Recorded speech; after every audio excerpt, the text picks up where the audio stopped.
Good evening. I'm so happy you guys are here. Excited today. We are celebrating, bro, it's the 40th anniversary of Thriller. This is crazy. 40 years. I know that's crazy, I, and I had a laugh. I said, "Damn, I was 1 year old. This album first came out. I'm like, I feel old with the album." that part. I wouldn't even thought about when Thriller was born. I came 7 years later. So I mean, either way it goes, I'm just Yeah, excited. But I just want to introduce myself, y'all. Y'all know me as Chassie Buckley, host of Midnight R&B Edition, homage Midnight Love BET, where I give all my flowers to all my R&B artists, singers, songwriters, and producers. And y'all know tonight is the night. This is the 40th anniversary of Michael Jackson's sixth album from his catalog. Yes, this is album number 6.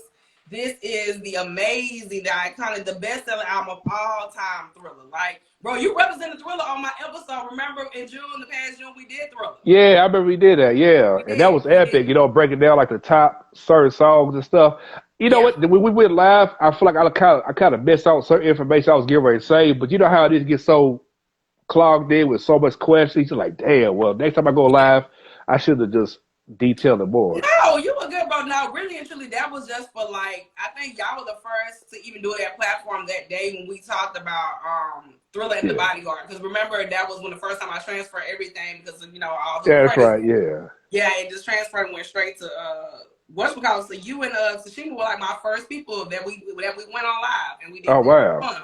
It was fun. Okay. I had a lot of fun, bro. But tonight we gotta do some stuff. We're gonna be talking about Thriller, the impact, and things currently now with the 40th anniversary of Thriller. But I was excited to talk about it in general. But I know my first question I wanted to ask you: how were you introduced to Michael Jackson? The earliest memory I remember of Michael Jackson was my grandmother, God rest her soul. She turned to BET and see, back in the '80s, that's all you saw was Michael Jackson. Besides Right. different other black artists and stuff, and it was like you couldn't go nowhere without hearing Michael. It was like a whole marathon, and at that time, as a little kid, he was the only singer I knew at that time because he was played so much, and Yep. he was trending before social media. I mean, it was like Michael Mania between Thriller and I remember a lot of bad because as I got older, I started, remember that time and stuff. But just be the fan, man, because in the '80s, I can tell you this. I mean, you could go to where because like black kids were dressing like him. I mean, when I went to school, kids had like the Jerry curls, and you had girls dressing like them, and oh man, it was crazy at that time. And you even had Soul Train dancers, dancing like him as well and stuff. And just the impact he made is crazy. This, for it to be the only album, 40 years old, still on the charts. That part. Still, yeah, 13 years. This man been gone for 13 years, still flying high.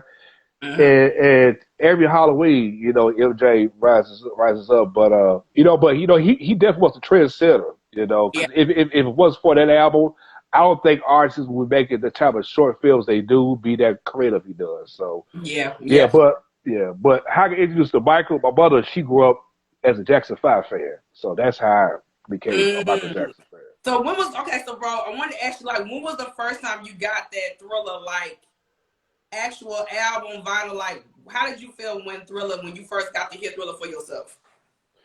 Well, when I first saw it, I never forget my mother, she brought the vinyl home, and she told me that I was 3 years old and I wanted the Thriller album. So this was '84. So this is like when the Victory Damn. album, yeah. So like this was like the Victory tour and all that was coming Yeah. in. I don't remember too much, but she got the picture, and I wish I had it with me, and I could just, take a picture of it and post it on social media. Yeah. But back then, it was so important because I mean, in my city, that's how people talk about Michael Jackson.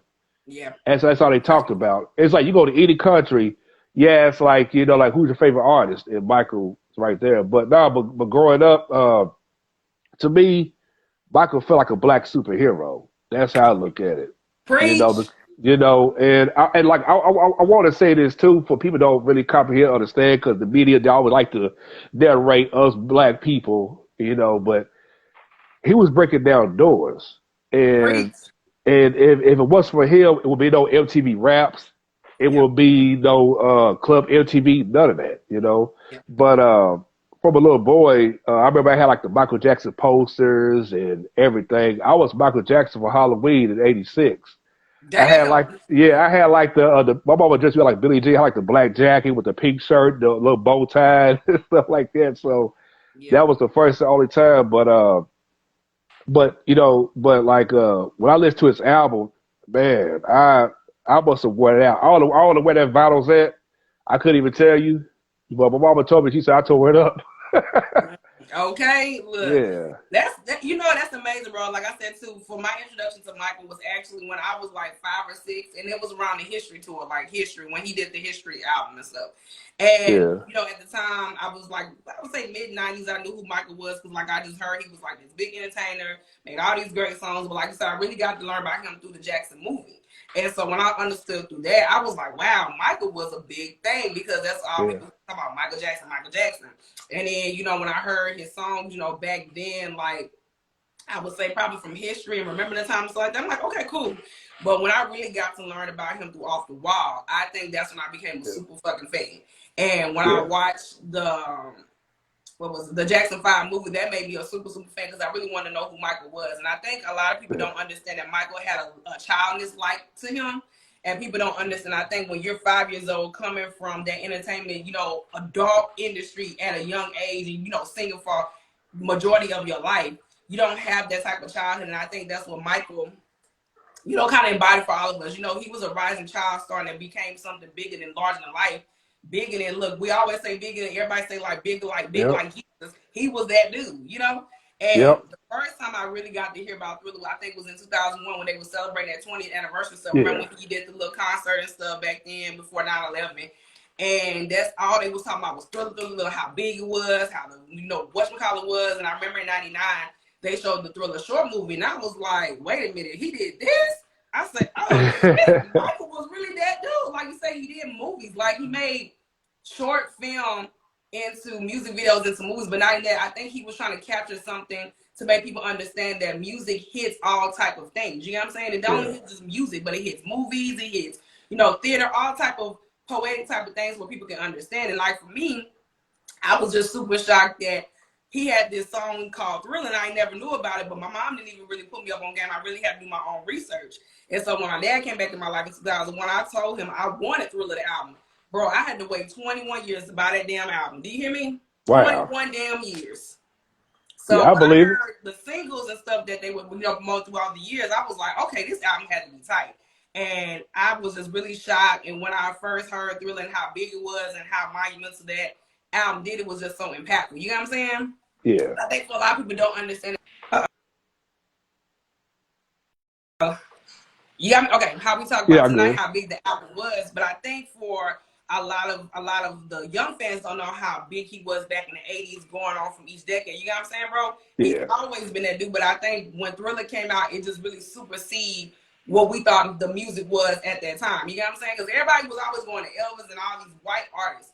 But when you yeah, got somebody like Michael Jackson kicking down doors at he was 25, 26 at the time when he did Thriller? yep, Man, that was an impactful thing. And I think for us talking about Thriller tonight, it's going to open up a lot of stuff and talk about what it did. But not that we're going to talk about this Chris Brown situation because I'm ready to talk about that to get that shit off my damn chest. yeah. I'm I ready to want go to in talk about about. that. But not even that. I just want to talk about the legacy of what you feel Thriller has done 40 years later. You know what I'm saying? So, Yeah, bro, before we do get on there, I wanted to ask you, like, for your songs, what album, with this Thriller album, what songs did you really, really like touch you a lot at the time when Thriller did come out, or not as the years have gone by? you know what? As a little kid, I liked it. I liked all the songs. I didn't really have a particular like the main favorite when I was a little boy.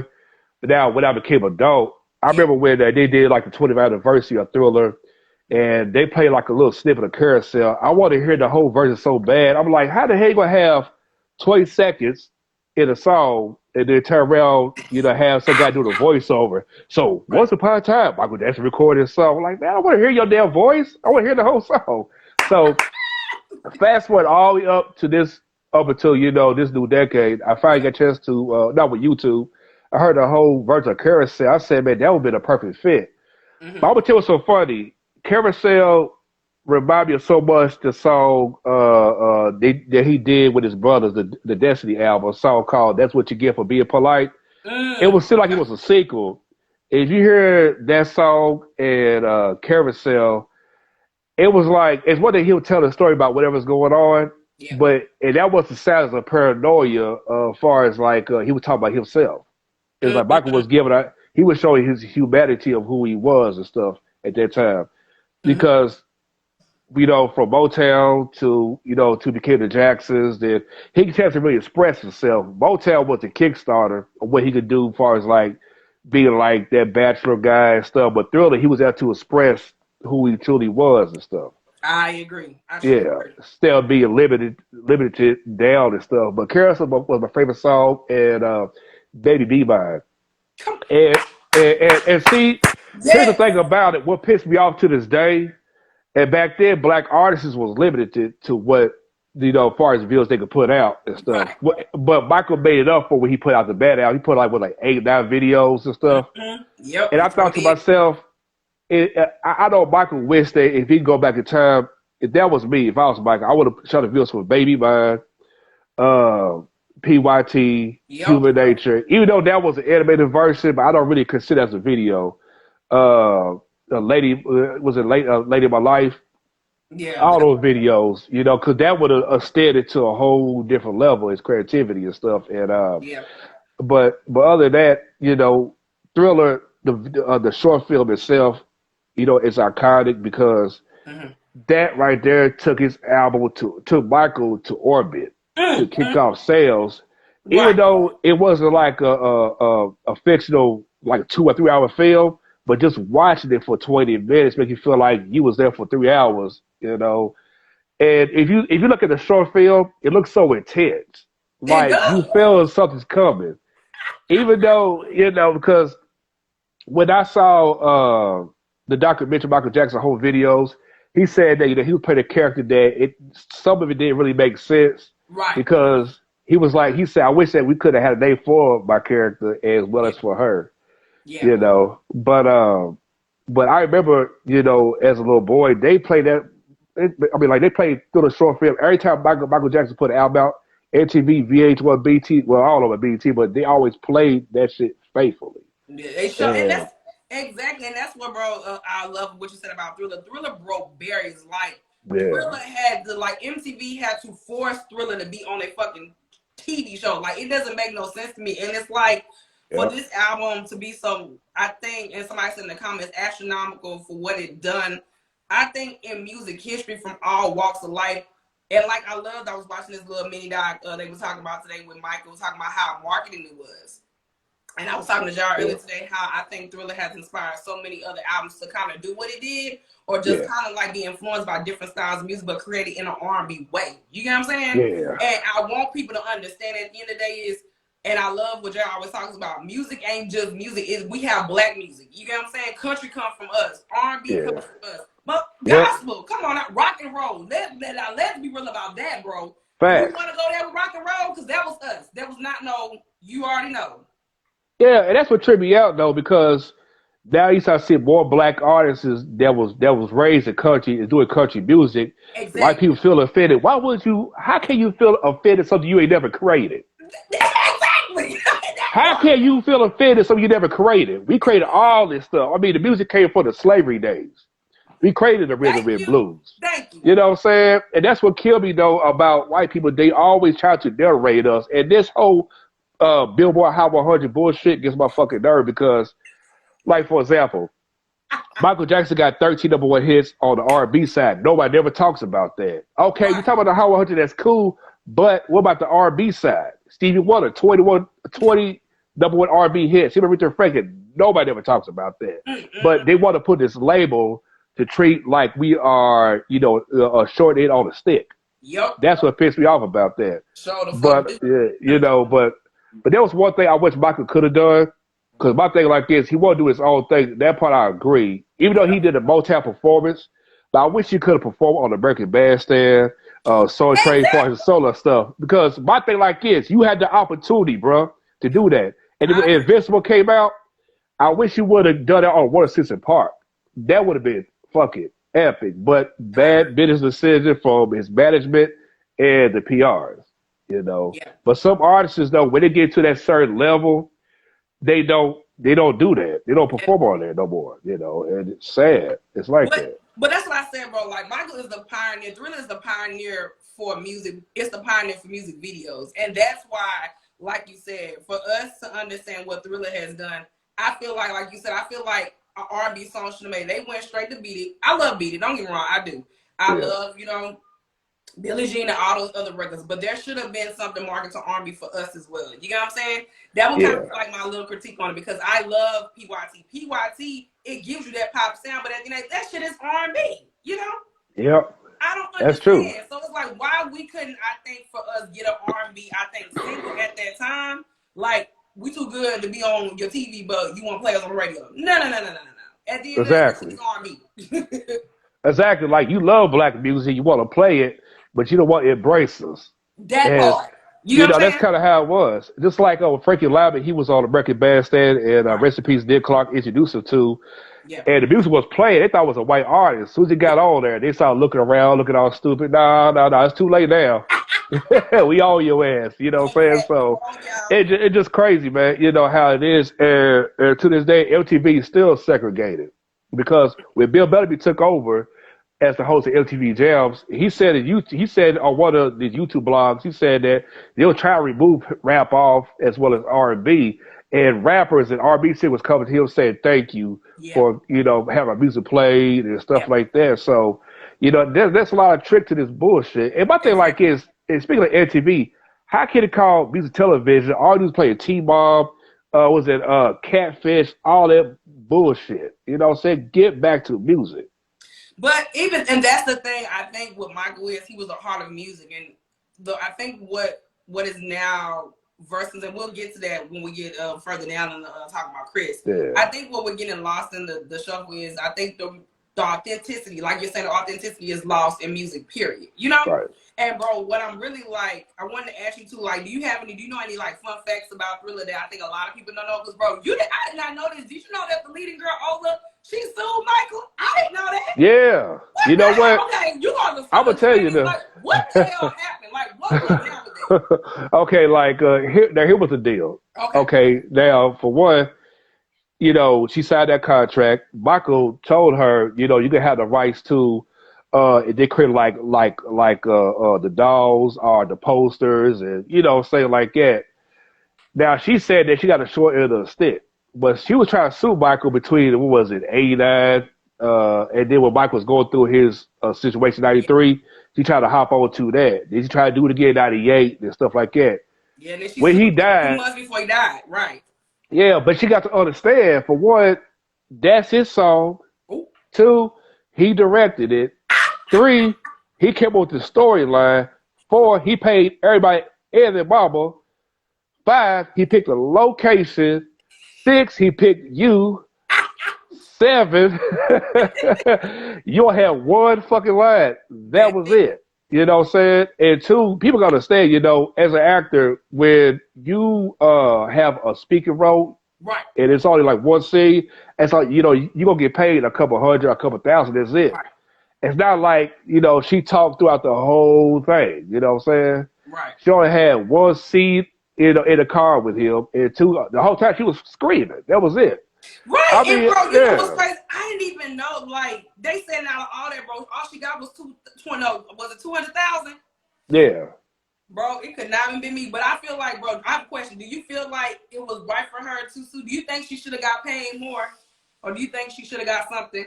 Because at the time, we didn't know how big Thriller was going to be. Yeah. Nobody did. Nobody know. And she didn't know either though. But the thing is, I feel like she should get paid more. I wouldn't say the same amount as Mike, but to where like that she was straight, you know, that she agreed. But she did agree on, but she finally agreed. Michael Jackson State got with her, because at the end of the day, regardless of what happened, you still benefit off of Thriller. You still go to these Comic Cons and other countries, because at the end of the day, regardless of what happened in that, you will always be the first lady of Michael Jackson as far as the video. So I'm saying you still get paid. Pay your fucking bills, so chill, man. Right. You know, I mean, my thing like this, you're not a singer, you're just an actress. It's not like, see, here's the thing about videos.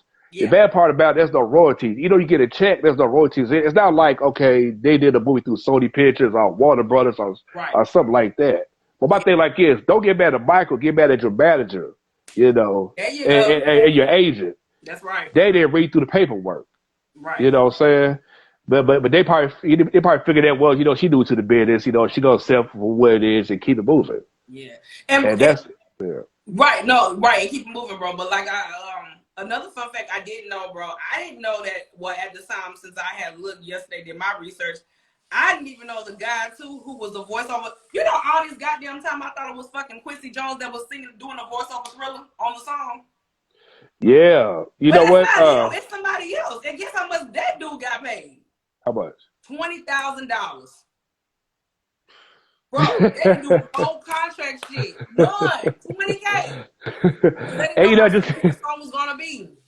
yeah, and that's the thing. They should see. This is gonna show you how stupid people is. Michael is before there was even the air day, before we had all this. That part. Michael was very popular. They should know because coming off the wall, they sold 20 million at that time.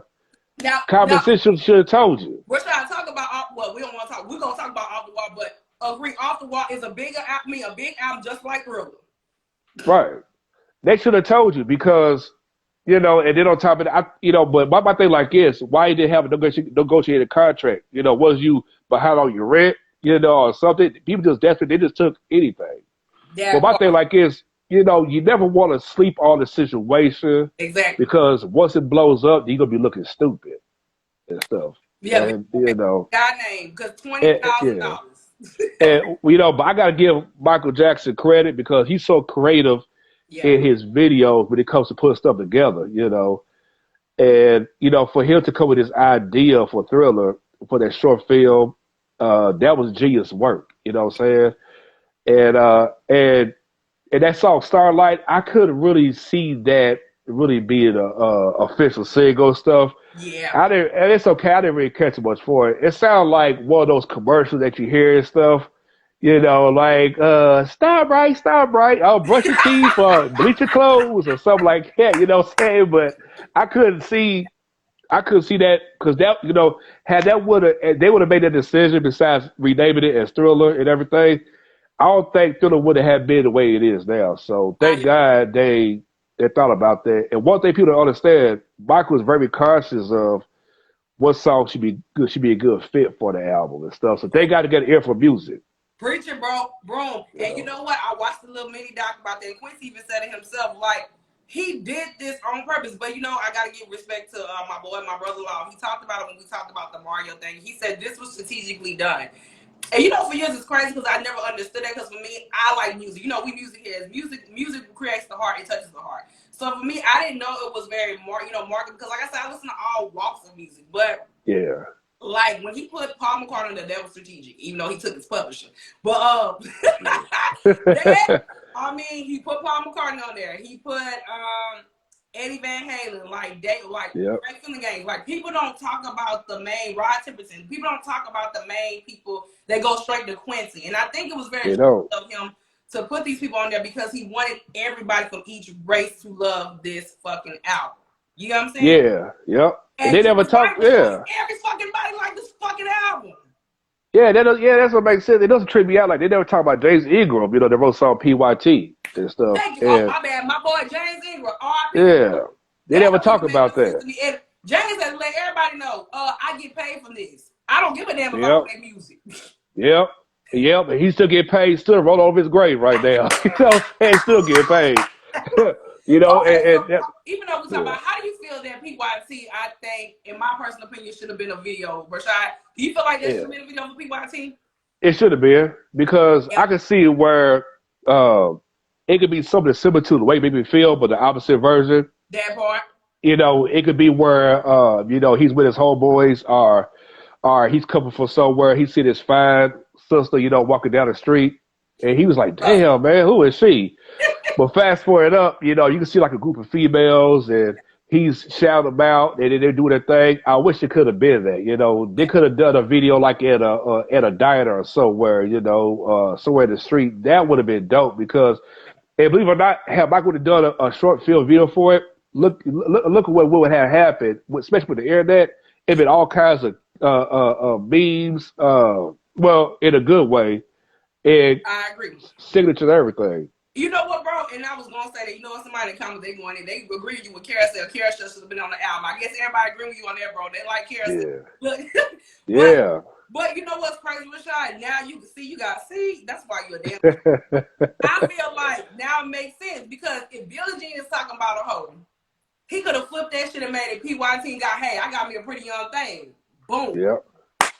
See, bargaining 101. But see, they didn't have us back in 82. So that means everybody didn't know back then how it was. But nah, everybody know, yeah. But you know, Rashad, I have a question. And look, I know I got a lot of white followers that follow the page too. But do you feel that racism probably played another role why a lot of them songs didn't get released too?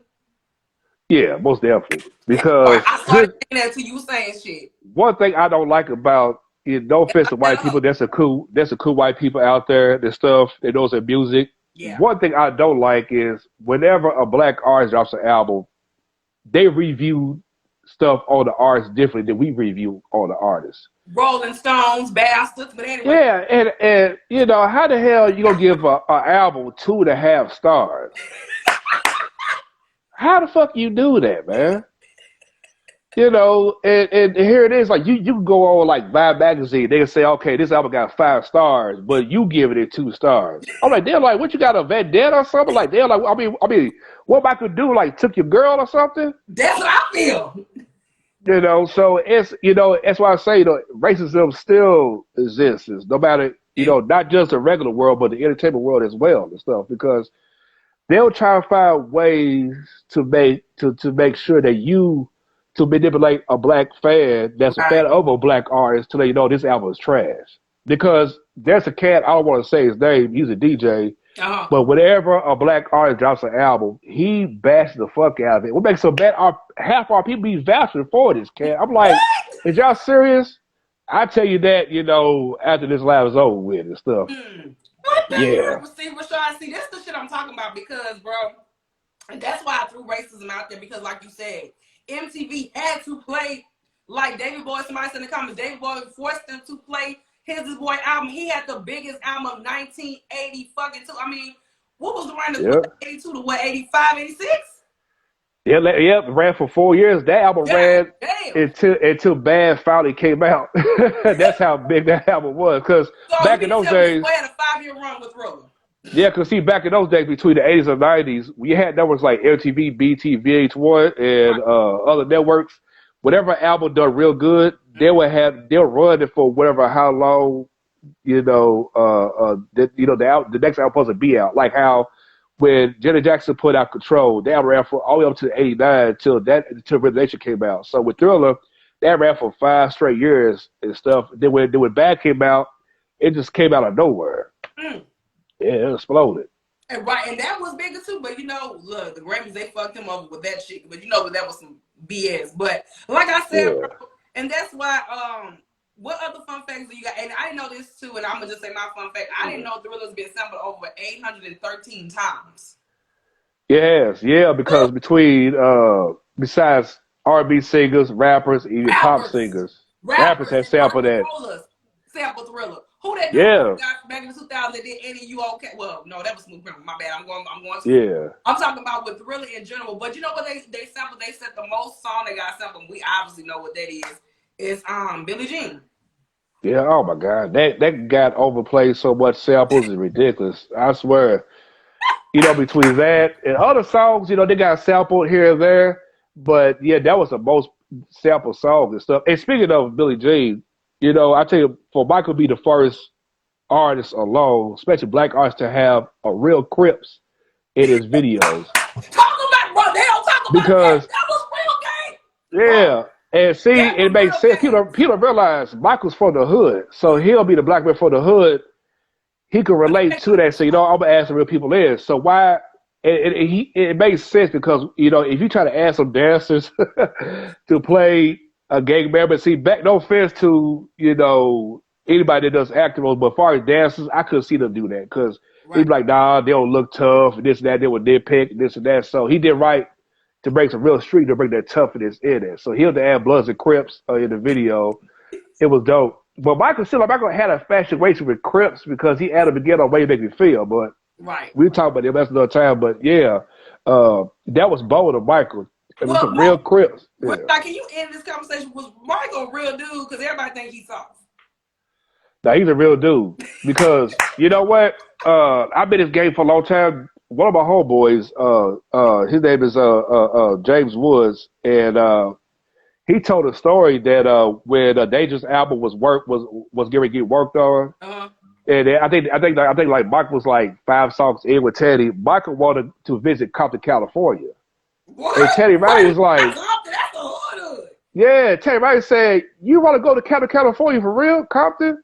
And he said, "Yeah," because he wanted to see what the hype was about, see what it was like. So this is like during the height of NWA, Boys in the Hood, all that going on. But anyway, he said they rode in an all black with tinted windows. I think like a 4-door van, a truck, or something like that.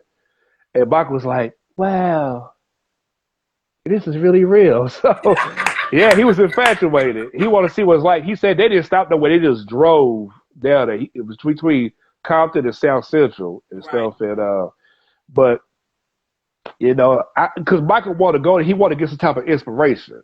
Right. Now, how many artists that's over successful want to go in the hood? That part. Yeah, so that's a true story. Shout out to Terry Right point that out. And I wish that one thing I wish that Michael could have done. I wish Michael could have really expressed his real self. Yeah. Forget about, and I think Michael was so sensitive and shy. He was scared what other people think.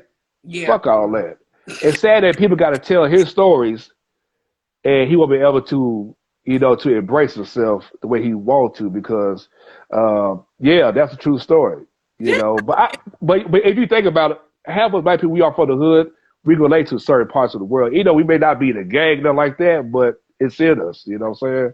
Yeah, but I think the thing, and that's what I was saying, bro. Like people feel like Michael had this persona that he was just a guy that broke big, but not even that he didn't know where he came from. I feel like that's because Michael knew where the fuck he came from. You get what I'm saying? Yeah, he wasn't no fool. Thriller made him into White Houses, any race of houses it is. At the end of the day, is you had that fucking man on your fucking display. Because he looked black to me with that suit on. Yep. That's our brother. and yeah. What's the problem? Exactly. You know what I'm saying? Because at the end of the day, he made y'all money.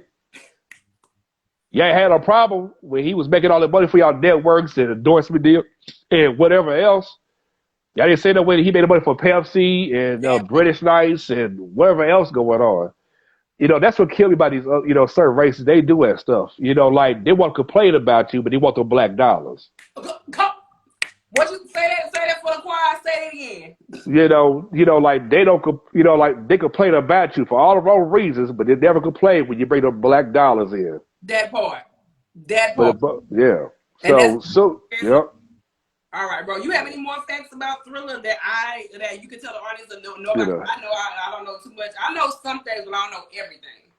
You know what? If you ever notice, here it is. Well, I'm pretty sure you probably talked about this, for a few people, but that's the only album still selling to this day. That part. And it's like it never stops. It just keeps going. And no matter what decade it's been and stuff, that album still resonates. Because every time when Michael put an album out, it was always a big momentum. Just imagine if you would have had all these platforms back then, everything, Instagram, Facebook, YouTube, Twitter, all that shit would have froze. and if Michael was alive, I'm telling you, his album probably would have sold 1 billion. I kid you not. I'm not capping. I'm not lying. I'm telling the truth. Because I wish that Michael was alive to have like behind the scenes DVD footage. He was working on the album and talk about from his truth and his words, certain people that he was working for and stuff. But as far as the album itself, all those songs are true stories, regardless of if it's fictional or not. But the thing about Michael thing was he wanted every song to sound like, how can I put it? Because he said it in one of his interviews. He said he wanted to create an album where a fan could go to the store and get the album right away. Amen. Because you got to be conscious of what you put out there. The artists of today, they don't have that. No. Only a small percentage do, because when you're working on an album, you got to really, it's good to have a team of people and making sure you're on point. Michael thing was he wants to repeat that song all over again. He wants to make sure each word makes sense. Because so the people that work with Michael, they'll tell you like, man, we had to do beat it over and over and over again, human nature. He will make sure each word was on point because and Michael was very conscious about that. He wanted his album to be bigger than Off the Wall. So when everybody was down, he was talking about, well, you ain't gonna top that. It'd be the same way as Off the Wall. Michael's like, all right, whatever, you know what I'm saying? And look what happened. That album broke so many fucking doors. We wouldn't have the short film videos we have today. We would have RSB and creativity, you know, because people say that once they talk all that shit about Michael Jackson. At the end of the day, he's still be playing your car, the internet. You go to the fucking mall, somebody dressed like Michael, somebody got a poster of Michael, you can't get away from him. He's everywhere. This brother, here it is. You got 2 or 3-year-olds dancing to Michael Jackson's music. That's how powerful one fucking album did all that shit. You know, I ain't talking about no Prince. I ain't dare talk about no damn Beyonce's. You know, I ain't talking about none of these albums. Bro, no, bro. Yeah. You're mad at me because look, I'm gonna take get back what you said, bro. Why somebody said on Clubhouse that Beyonce is better than Michael? See, here we go again with this shit. See, I gotta keep addressing this bullshit. Look, this goes out to Chance the Rapper, all the motherfuckers. Until she does a robot, the moonwalk, the lead, until your album sell the same type of numbers he do, talk to me. But see, I'm gonna tell you where that comes from. Because a lot of times, opposite race, no offense to white people, but they have a thing where when they put it was our people. People. Oh, okay. Like let me go ahead and a remix that. 6th album. They feel like, well, I don't want to cut you off, but they said because it was his 6th album, he didn't really get big and successful. That's why they don't consider him as one. They consider him the greatest, but he's not greater than Beyonce. My thing like is, it don't matter how many albums he put out, he's still big. Cause my thing like is, his Got to Be That with Platinum, you know, and then Off the Wall did his thing and Thriller did his thing. My thing like is, Beyonce, she set on fucking 100 million off her first album. Come on now. And then every time she wins a fucking award, I'm like, damn, none of her song didn't even go #1. Janet Jackson got more #1 R&B hits. The only person that's close to Michael Jackson is his sister Janet. I can see y'all, you know, comparing her to Michael. Beyonce's she's not built like that, man. My thing like is, what I need to do is tell her to stop copying off of Tina Turner. You know what I'm saying? I don't care about the beehives. I don't give a damn about none of that shit because I would expose ass. I'm ready for war, whatever. You know what I'm saying? You know, this is one black man y'all not gonna play with for real because y'all been getting away with too much shit.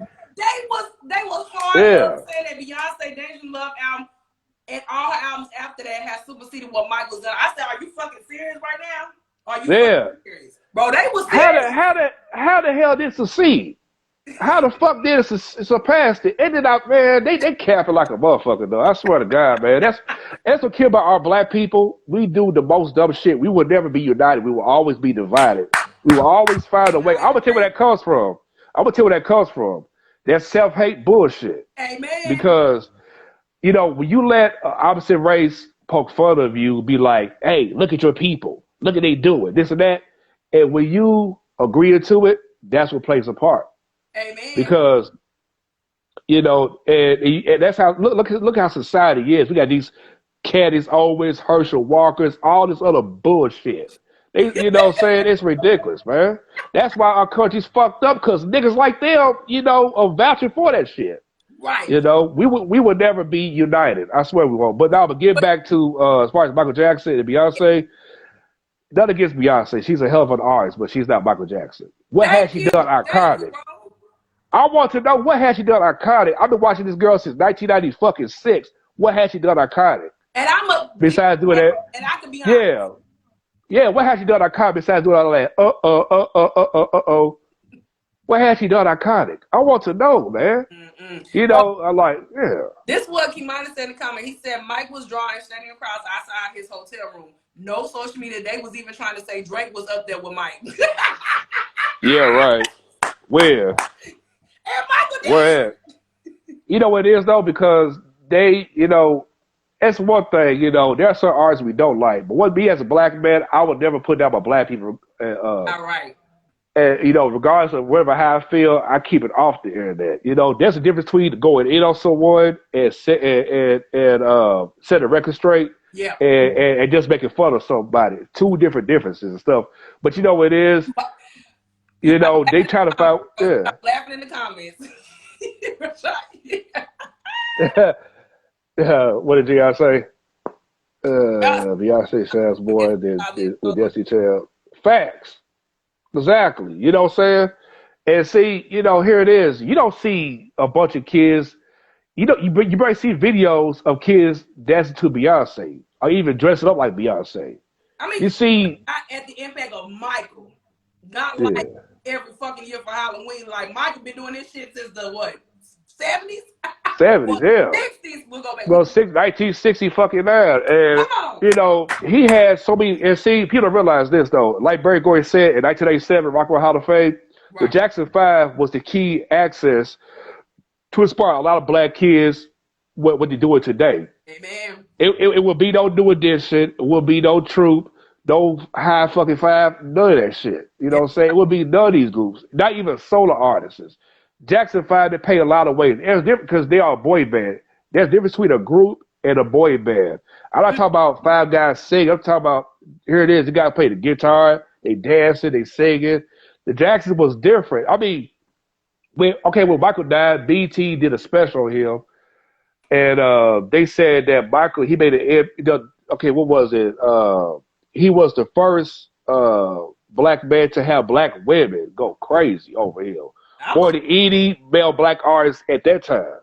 Mm-hmm. Because back in those days, even though I wasn't from that time, but just doing my homework on it, when it comes to concert shows, they were treated like the Beatles. I mean, black girls going crazy over there. And if you look at Off the Wall, we look at, was it the Travel Tour? And you couldn't get a black girl on stage because you about to have a seizure go crazy over here. You know what I'm saying? I mean, Michael was the man. That's right. But yeah, people don't want to do their homework. Yeah, and that's what tripped me out about it because, my thing like is, at the end of the day, especially when it comes to our people, you got to say what you want to say, but when you can never say what he done for the culture of music. Amen. He broke down all kinds of brands. I don't give a damn, you black, white, Mexican, Puerto Rican, whatever you is, He paid way for a lot of y'all. Amen. He did a lot of major things. And there wouldn't be, some of these networks wouldn't even exist, without him, because of that and stuff. And that's why I honor, MJ, because he's one of a kind. And it's sad, too, because no matter how popular you is, as an artist, they'll find ways to shut you down and stuff. And it's crazy. Go ahead, bro. You said shut because all the reason why they do that, trying to say Beyonce, Brandon, Michael Jackson, is like, say like you got 5 friends, and one particular friend will have you go against your own homegirl. And y'all been tight since elementary. So when people instigate, that's how they do it. They want they want you to fail. Yeah. It's like certain podcast hosts want you to fail. Right. Right. And look at y'all. MJ been dead for 13 years and little kids still dressing up like him. Yeah. Facts. Right.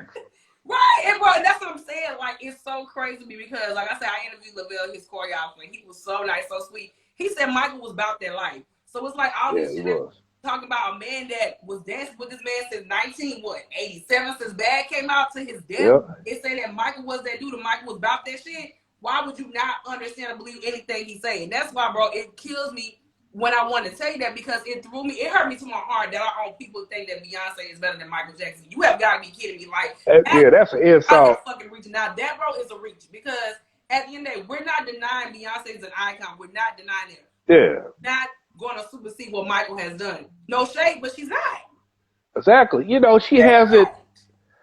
Here it is. Michael, the most awarded artist of all time. That album Thriller is in the Grammy Hall of Fame. None of Beyonce's albums in the Grammy Hall of Fame. Not even in the Rock and Roll Hall of Fame. Come on now. I mean, this dude was a 2-time Hollywood star Walk of Fame. One with the Jacksons in 1980, then one in 84, as a solo artist. He was a Rock and Roll Hall of Fame twice with his brothers and him as a solo artist. I mean, every album did what it's supposed to do. Everything Michael did what it's supposed to do. I mean, come on, that's a bunch of BS. And you know what it is? Because it's sad. You know, they try to find the next king of pop or the queen, whatever. I'm sorry. You know, you could never do Let's that. talk about this king of pop. So, I had Jay on my live a couple weeks back, and they talked about Harry Styles. So, sir, I want you to do the honors. How do you feel that now they're trying to replace Michael with Harry Styles as the new king of pop?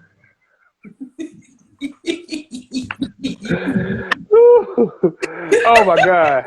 That's like saying Soldier Boy is better than DMX. How is that? How the fuck is that? Y'all must see something I don't see. You know, and it just trips me out about that because I never listened to Harry Styles. I mean, I see his face throughout the internet. And you know the thing about Rolling Stones, if every black artist that has had a magazine all that, they always give it a small stars, but they want to praise that. They try to find some way, try to, go over people's heads over there. But thank God for Prince Jackson, Michael's son. Amen. Set the record straight and put it out there. You know. I'm gonna say what Prince can't say the N word, but I will. Yeah. That is that nigga, and nobody can replace him. That's what he meant to say. Yep. Nobody can replace him. To do that bull. Yeah, and it's like in the 80s, during the height of Thriller and Purple Rain, they try to put Michael and him against each other. Yeah. It might be a friendly competition. They was cool with each other. Just that these bullshit ass platforms and other companies, they try to get two black men going against each other. Right. And it's funny. You look at it now. You see rappers going against each other. You start seeing hell. It's even beefing in the R&B. Yeah. I mean, come on now. That's ridiculous, man. I mean, I don't get that, but why? But I'm gonna be real with you. I think it's racist though. I think they're trying to do it. I think they're trying to replace him with a white man. Let's be real. Yep. That's what they try to do. Let's be real. They try to replace Michael with a white man. I don't give a damn. I said it on my platform. It is what it fucking is. Y'all try to replace Michael with a white man. Yep. That's what I'm saying. They try to replace him. I'm sorry. They try to do it with Justin Timberlake. Hell to the fucking no. And he did Prince. Yeah, exactly. He did Prince. Yep, did Prince. Yeah, the same way. Yeah, and then I'm thinking to myself, I'm like, Justin Timberlake, he's a different type of artist, And then on top of that, Britney Spears, they try to compare it to Jay. I'm like, please stop it, y'all. You white people, y'all try to find all kinds of ways, try to be like, oh man, can he be the next this and that? I hate that. It gets on my nerves, man, because my thing like this, everybody on this earth is built different. Yeah, that was right. Yeah, Sam Smith did Michael too. So how you feel about that? When Sam Smith came out, they called him the King of Soul, and I ain't Rolling Stone ass up. Oh yeah, look, Sam Smith had did Michael too. Yeah, I remember that. Ooh, you see that shit? How did you? Yeah, I see that. Yeah, because Stephanie Mills clown, and I want to say this too. Shout out to Stephanie Mills. I'm glad that she set the record straight and said that she was Michael's first. What she say? Chocolate Buddy's first girlfriend. Come on. Because Tatum, and I had to do my homework, I had to do my investigation. That's why they called me the R&B detective. That was not his first girlfriend. That wasn't even his girlfriend at all. They hung out, went on dates and stuff like that. But that was his first official girlfriend. But I wish that they would have had embraced to let people know that was his first girlfriend, Stephanie Mills. And I thought about it. She lit up like a fucking Christmas tree. She did, though, because I said, man, but at the same time, too, I wish that she could have came to Michael when he was alive. The same time too. All due respect, this ain't no shot like that. But my thing, where was you at when he was going through his shit? Yeah, that's the thing. You know what I'm saying? Like shutting people out though, bro, too. Yeah, I heard he was doing that, so I can't really blame her for that. You know what I'm saying? But I wish that had Michael would have realized that, he could have talked to Stephanie. And who knows? That would have changed his life forever. I think it definitely would have had. But Thriller.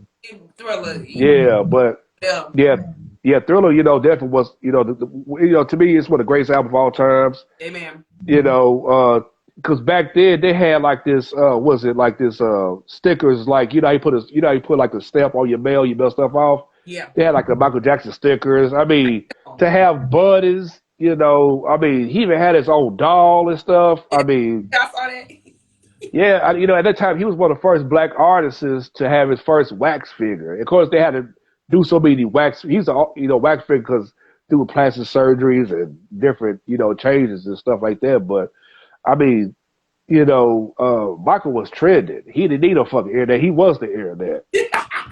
You know, from a little boy to a grown man, he was on every Beat magazine, as far as black magazine.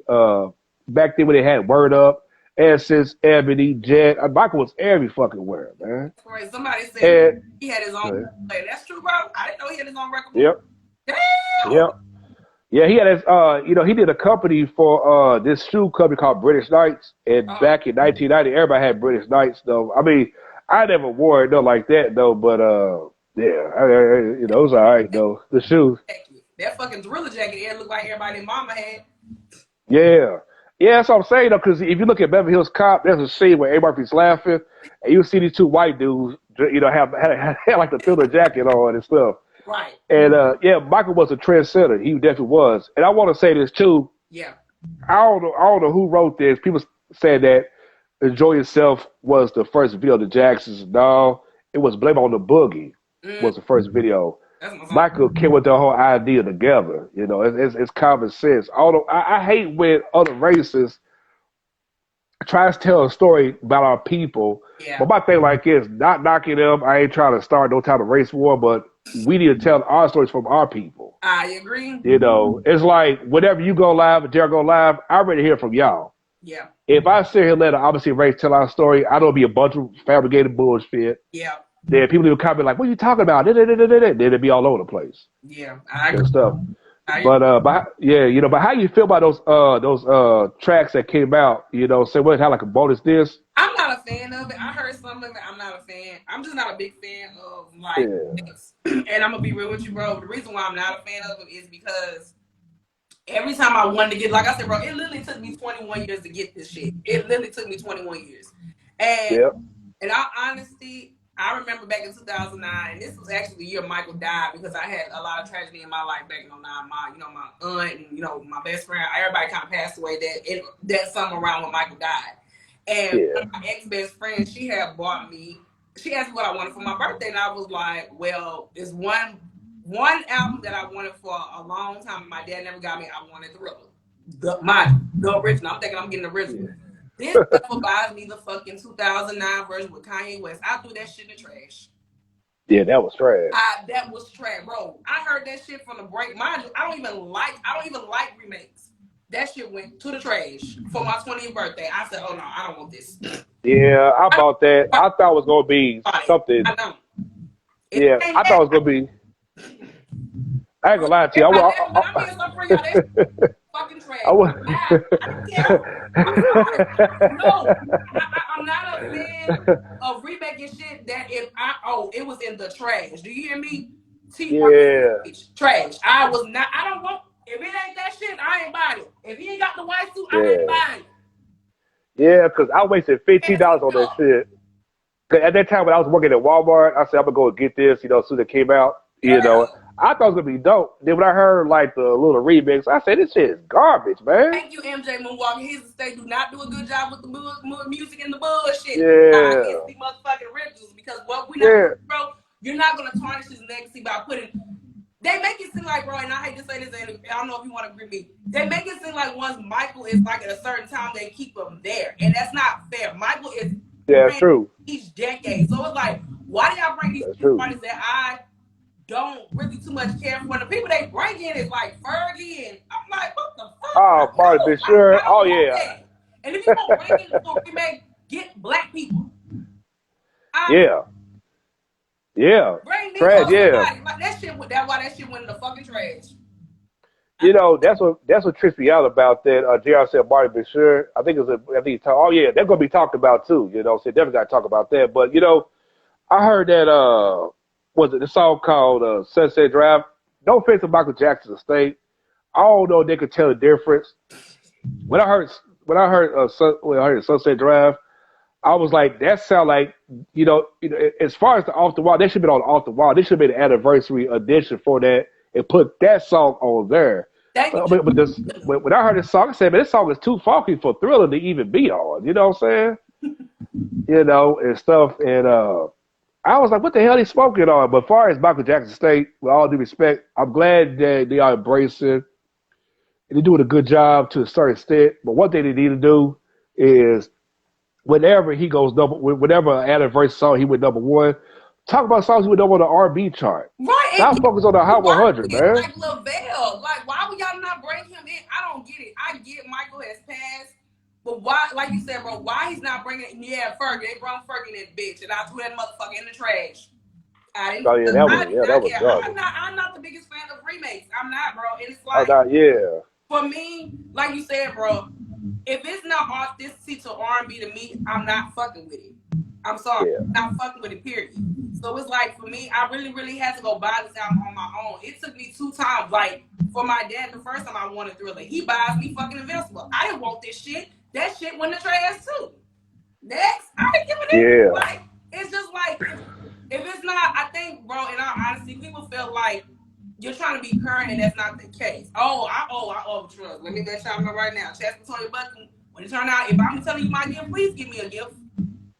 I don't care. Honest, like Rashad, no shade, but it's like, I don't care. Like, I listened to Butterflies, and that was it. But I just feel like, bro, like you said, if it's not, if you don't connect to it, you can't fuck with it. You know what I'm saying? Yeah. And somebody was saying in the comments, they don't say no shade. Don't get me wrong, I love Michael's kids. I do. It's Captain them. It's not great when they do shit about Michael Jackson and his music. I feel like it should be like red filling games. People that work with Michael know what Michael wanted. Why would y'all not work with him? That's a trippy. Yeah, because I think Prince is part of his estate. And like you said, they would have got with the people that work with Michael. That have been fine to put out certain songs and reproduce them and stuff. Those songs, some of them sound like demos. And I don't blame Michael not putting those songs out because he was very conscious, like, nah, this ain't gonna work out. I need to put this on here, whatever and stuff. But bro, tell me how many songs they had to pick for Thriller. You know how many songs? Yeah. My God. A lot of people don't know how many songs they had to pick to get Thriller. How many? I'll be honest with you though. Besides the ones they threw on there. It had to be like 500 songs. 500 songs. 500, 800 songs. Yep. Yeah. 500. Yeah, like what's that? 500, 800 songs. Yeah, 800 songs. 800 songs. 800 songs out of these 9 songs in this bitch. Yeah, 9 fucking songs. No, it was 800, y'all. 800, yeah. And then I'm thinking to myself, because people thought he recorded in 82, but he actually recorded what was it, like in 81 and stuff like that. I don't know why I say besides 82 he recorded, but it's crazy to record that many songs to pick the perfect 9 for that and stuff. And and people don't realize, it's going to say Michael was very dedicated as an artist. Half these artists today is not dedicated like that. Because as an artist, you got to be conscious of what you put out there. Amen, bro. Over 500 songs. Michael had to pick out of these 9 songs. And bro, tell him PYT wasn't gonna be on the album. PYT, pretty much it was the Baby Be Mine, PYT. What else, bro? I think wasn't gonna be on. I think Lady My Life. Lady My Life wasn't on there either. Yeah, he, because he felt like, he said, nah, people ain't gonna listen to that song. They gonna trash it and stuff. But he didn't realize that song became a classic. I mean, that song still get played on Quiet Storms and Siren XMs and all this other stuff. It's it's just crazy. So I mean, it's just okay. So bro, I have another question to ask you. So I want to ask you, since I asked you the last time, I'm gonna ask you since we back on here. So, what do you think is the best song off of Thriller? Okay, everybody in the comment section, what do you think your best song is off of Thriller? Wow. Well, I'm gonna bring it up again. Baby Be Mine. What? Oh, it's gonna be Baby. Yeah. Because I know last time I said Human Nature, but that was by accident. I didn't mean to do it. I said, damn, man, I sound like one of these people. I think the best sample song is SWV, Human Nature. Oh, Human Nature. Oh, yeah. No, I said that's the best sample from Oh, Michael. Oh, Human Nature. Oh, yeah, because, matter of fact, because you think of SWV and Chris Brown and I don't know whoever else and stuff, that is the best sample song, really. And for that song to go #1 again through a sample, and one thing I wish it could have happened, but politics and bullshit. Hell yeah. If the time Michael was touring, and I take it back, if Michael was alive, and that whole verses, just imagine Michael made a guest appearance, that would have broke. The fucking. It would be no performance. Everybody, the whole place would have collapsed. So back when it came in, how's everybody doing? And Right. just That part, bro. start So, bro, singing. you feel Baby Be Mine is the best song for you. Yeah, the best song. Only reason why, because that song has so much potential. It could have been a single, not just that. Could have been a video behind it. You know what I'm saying? I agree. And I hate with some songs that don't ever be out. Like, damn, man, like what could that been like and stuff. But yeah, that's to me that's the best song. Because all the reason why I don't want to pick the ones that has a short film behind it. I respect it, Because but that's not the ones I like. Well, yeah, I love it as a whole, but that's not my favorites. yeah, because having opposite race would have got on here and be like, oh man, eat it, man, like Thriller, beat it, Billy Three, so. It all mean to sound like that, but that's kind of true and stuff. But I like Baby Mine the most because when I was a kid, I didn't listen to it like that. But as I got older, I was saying like, let me listen to the whole album Right. and stuff. Yeah, but at this point, like the last couple of years, it's been Baby Mine. Okay, I feel the best song for me is going to be the Lady of My Life, Lady in My Life. I love that song. Oh yeah. I think for me, like you said, bro, it's R&B. The two songs we picked, like those would have been my 1 and 2. Baby Mine 1 and 2, because Baby Mine brings you back to Off the Wall. The Lady of My Life is like the love ballad, like of Michael that I love to see. I love him in a ballad mode. Like I love Beating, I love all those other songs. But something about the Lady of My Life, that does a jug. Like I said, he hit fucking women. He hit fucking women. When you can hit that women fan base, bro, you know what? Me and John talked about this, and I do agree with him. When you hit the women fan base, and for example, we talked about Ja Rule, when he did Put It On Me. Now, mind you, he had all the other songs, and they was cool.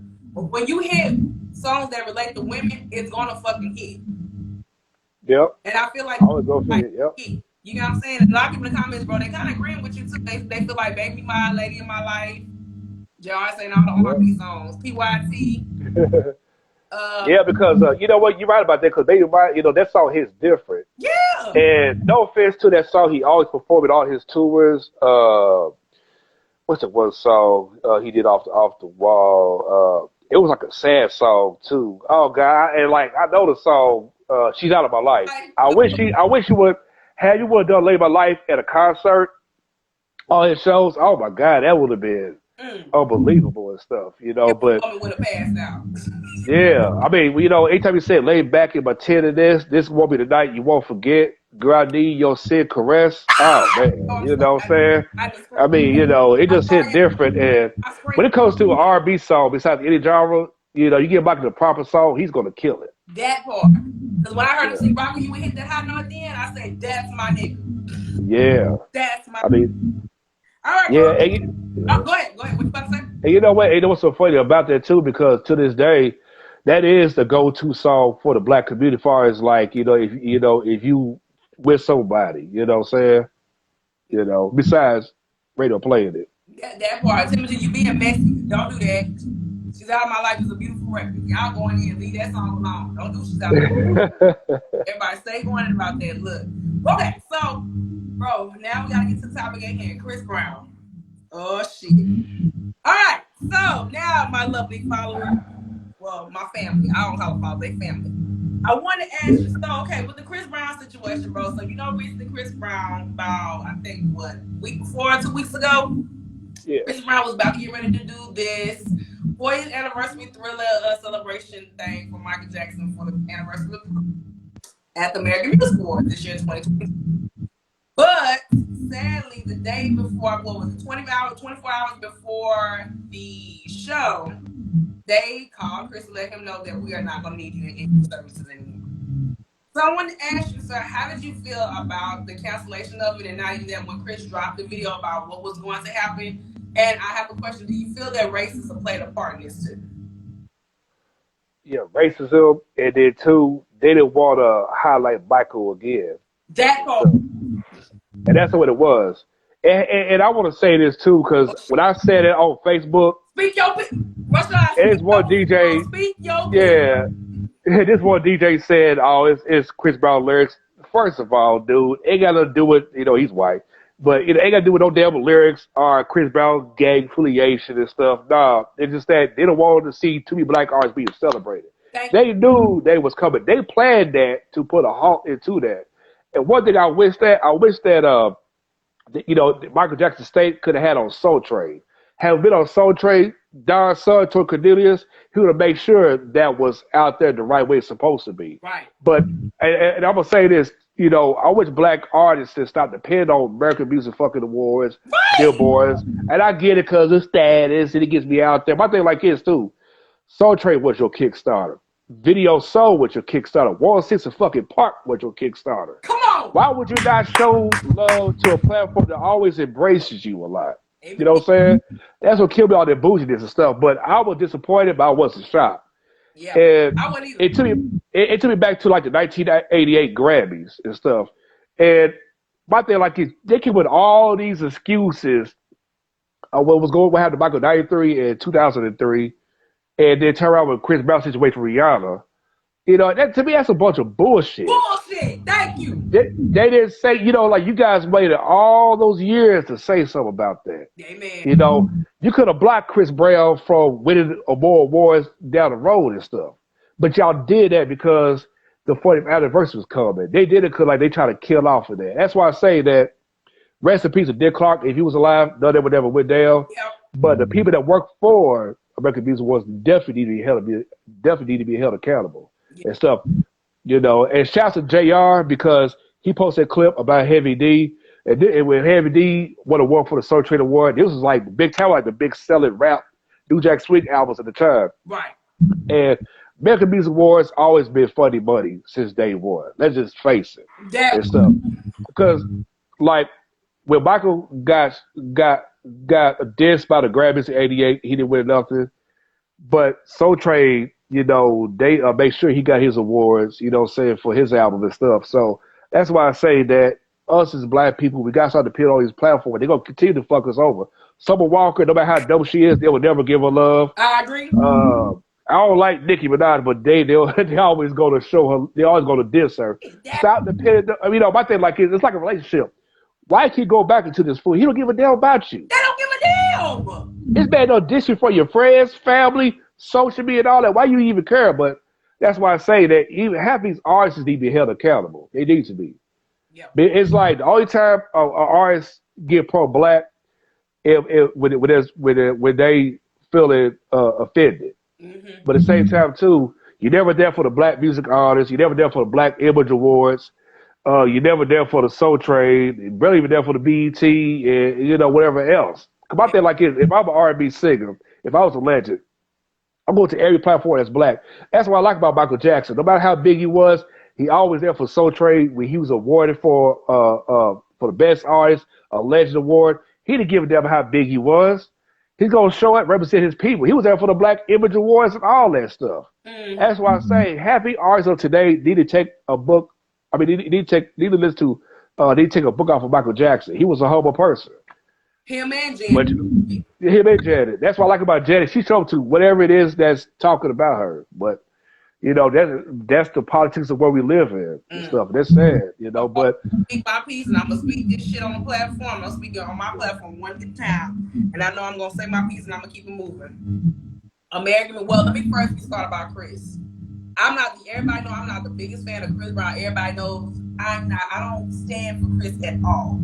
I respect some of the music that he's made, but I'm not the biggest fan of him because he is problematic and all that stuff like that.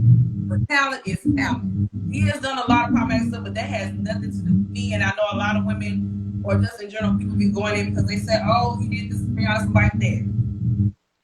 But at the end of the day, you knew this boy did all this shit back in 2009. He's apologized for the past 13 years back in 2009. Why would y'all ask him to do and then pull the shit back? That's what I have a problem with. Y'all knew that out of all the people, you had Usher, you had E.O., you had all these people y'all could have got to do these fucking awards. Y'all did that shit on purpose to prove something. Y'all didn't prove shit. And I'm going to make it motherfucking known tonight. What we're not going to do is this Michael, he motherfucking Jackson, back here behind me in the back.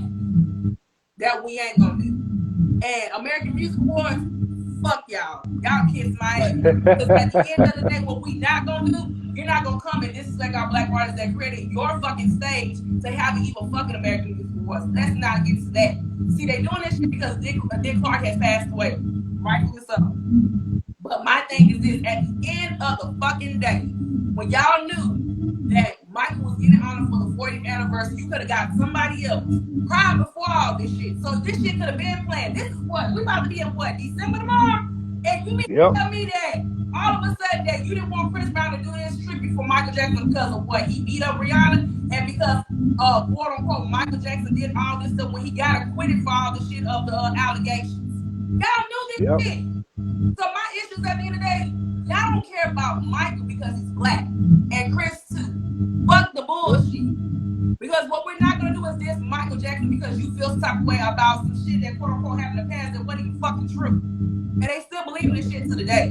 What I don't like is at the end of the day, when it comes to Michael and what he's done for the world of music, we are not gonna discredit him. All this shit all this shit started with the Terry Styles shit. Y'all ain't done Elvis like that. He fucking married a 14-year-old. Whatever, the guy, the rock and roll guy that died, he married a 13-year-old. I don't understand the dynamics of how they do shit and get away with it, but it's quote unquote Michael Jackson, he's acquitted and quote unquote don't get in trouble at all, but he still gets reprimanded for something he's never fucking done. Making fucking sense. They don't make sense at all. American Music Awards, kiss our black ass.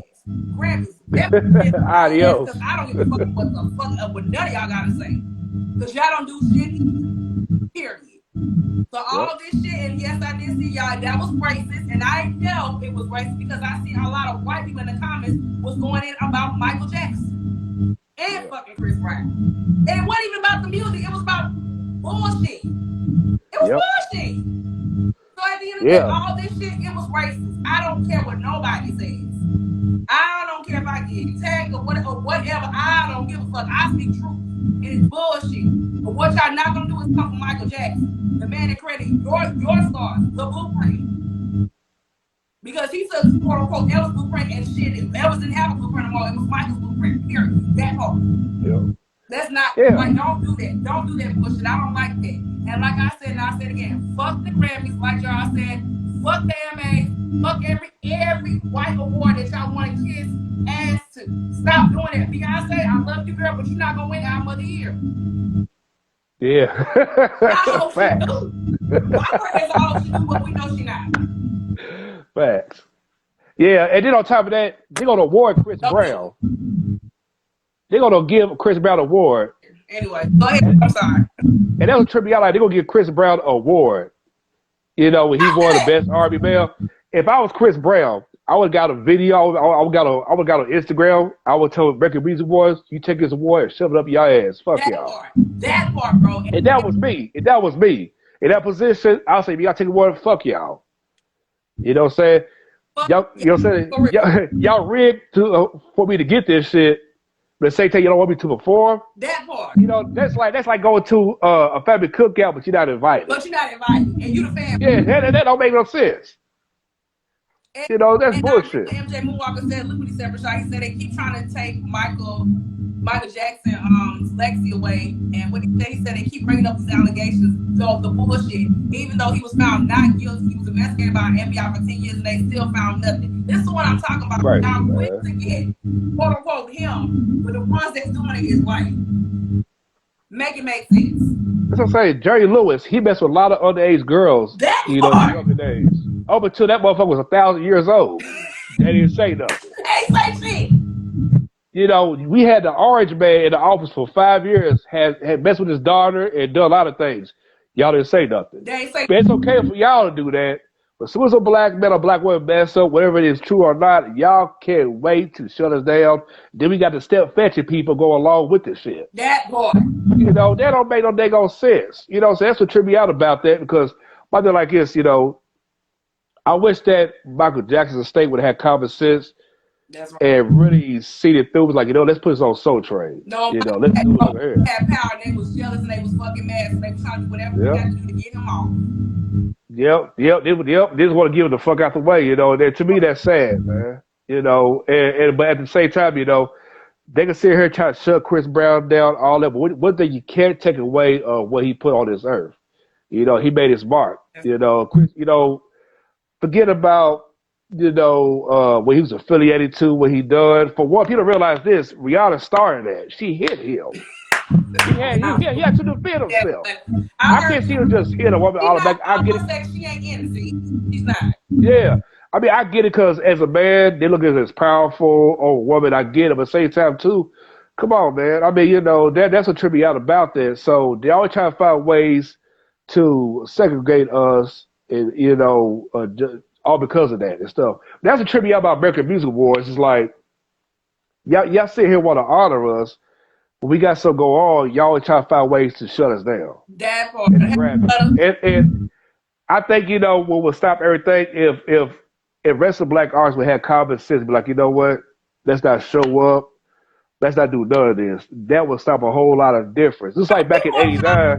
We more powerful than they think, and they don't understand. And that's the part I don't Yeah. understand. My issue is, bro, and I honestly, like you said, we need to stick together. All this separate stuff, I'm gonna go to the Grammys, and I wouldn't even know what the Grammys after all the bullshit I done seen, child. Like, they don't do nothing, they read shit. That's why I'm like, they talk about we go over quality, not the sales. No, it's payola and all this. Yeah. Yep.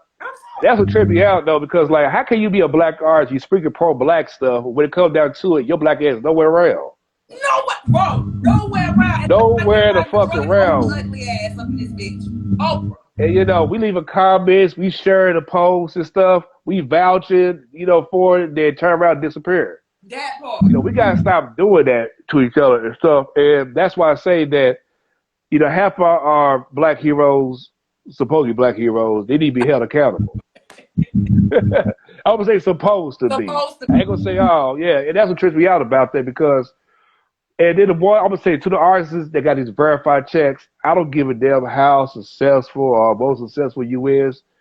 We show you love. Amen. Just like JR said, we y'all went together. We y'all was loud together.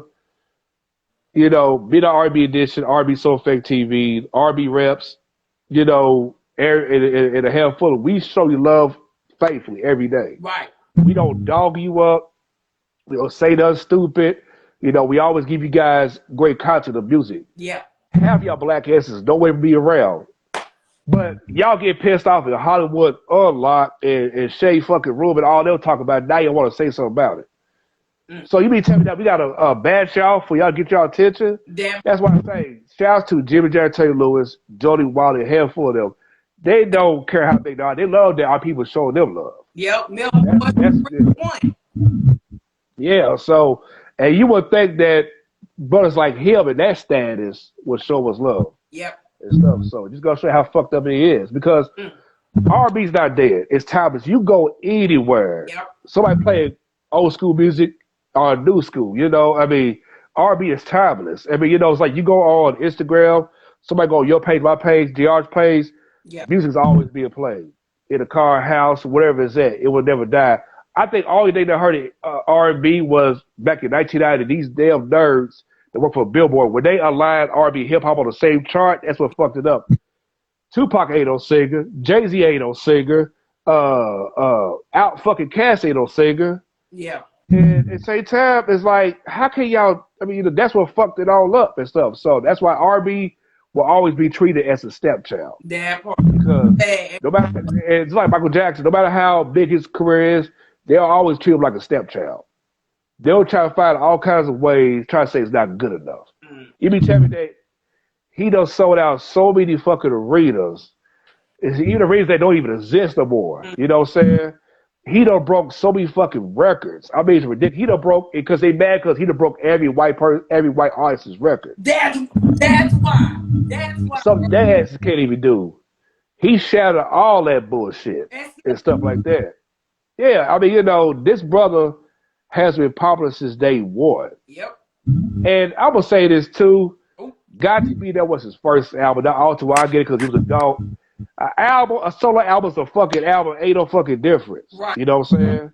And Got to Be There should be embraced as well as his first adult album. But you platforms, y'all gotta stop that bullshit. Yeah.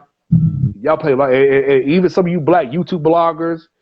I was talking about how to call you out, reality gossip, I love the 90s, whatever you call yourselves. Y'all keep on going to this little go-to platform. I ain't say no name of it, but they represent R&B. They be shit on us. Yep. They need to be held accountable too. My thing like this, you mean tell me that here we are as black people, we represent our culture, our race. Y'all don't even go to us. Y'all go to the opposite race to get the RV information. Yep. Hell, they don't know what shit. They don't know half the shit's the truth. You be telling me that I be putting all these fucking facts out since September 3rd, 2016 when I started RB SoulEffect TV. Not one fucking time. Y'all never hit me up because I always give y'all the truth. Yep. But y'all think because I'm black, it's not the truth. I was just gassing up shit. Mm. You know what I'm saying? And that's what trips me out about that. Yep. So talk about, oh, we got the inside juicy scoop. That's not inside juicy scoop. That's a fucking fabricated bullshit. That's what I'm saying. You know, I agree. Yeah, come back me. I'm ready to check y'all. So, bro, like you said, the impact of it, like you said, it broke so many barriers. I think for white people, that's why they mad, because at the end of the day, that's an R&B album, and that bitch is still the best-selling album of all time. But, bro, as an impact for you personally, what did it really do for you on a personal as an impact? How did it impact your life? You know what? Thriller was an inspiration as far as being creative, because the stuff you see on stuff you and a lot of people see on my page, just being creative, you know, being different. It gave me the motivation to be like, you know, with this creative mind, I can do anything, you know.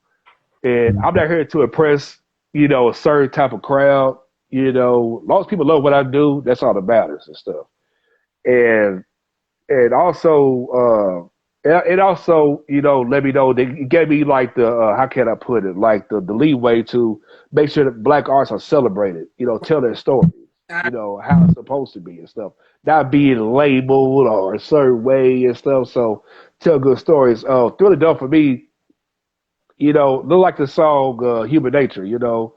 It gave a chance to think about life, you know, how we see it from a point of view and stuff, you know. So with RB SoulEffect TV, the word effect, it means like the little special effects you see me, you know, do on there and stuff like that. So, and the RB Soul is the soul of the music, you know. So, and I would be who I am if it was people like Michael Jackson, really the old BET. I would be Mr. SoulEffect if I didn't have this platform, straight up and stuff. Because one thing I learned in life, you know, God put this in me. You know, if it was for none of those platforms, I wouldn't be where I'm at today and stuff, straight up. Wow. And we got some people trying to do what you, I, JR, at least all they'll do. Now everybody could be a podcast host. Everybody's built like it. Everybody could be a singer, rapper, whatever. You know, we got a lot of copycats. Some of them don't need me interviewing nobody, period. It's not a diss. This is some real fucking shit. You know, and I done said it so many times, and that's the problem because, and I'm gonna say this too, because I'm glad that I'm on your platform and JRSNL, because me, you know, I've been doing this for 26 years.